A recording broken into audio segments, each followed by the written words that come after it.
Line से ही उनको लगता है कि ओ गॉड ऐसा हो गया है। तो ये बेवकूफ बनाने का जरिया है आप लोगों को। आप जैसे लोग, जितने गुणीजन हैं, जितने तमाम ऑडियंस हैं, वो लोग आई थिंक आप सब देख सकते हैं, सोच सकते हैं, समझ सकते हैं कि ऐसे लोग सिर्फ और सिर्फ पैसे कमाने के लिए अपनी माँ बहन बेटी की आबरू को भी नीलाम कर सकते हैं।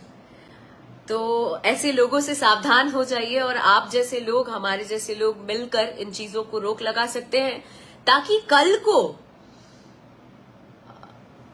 कोई भी मैं तो छोड़ दीजिए, मुझे कोई फर्क नहीं पड़ेगा बिकॉज मैं बहुत हिम्मत वाली हूं, लेकिन आम लड़कियों के लिए ये बहुत बड़ा एक तरीके से उनकी जिंदगी बर्बाद हो सकती है, उनके लिए बहुत घातक हो सकता है। और आप आम लड़कियों के जीवन के साथ खेल सकते हैं अगर आप इस तरीके की कोई भी चीज करते हैं। कल को आपके घर की माँ बहन बेटियां इन चीजों से सफर ना करें, या उन तक ये चीजें ना हो,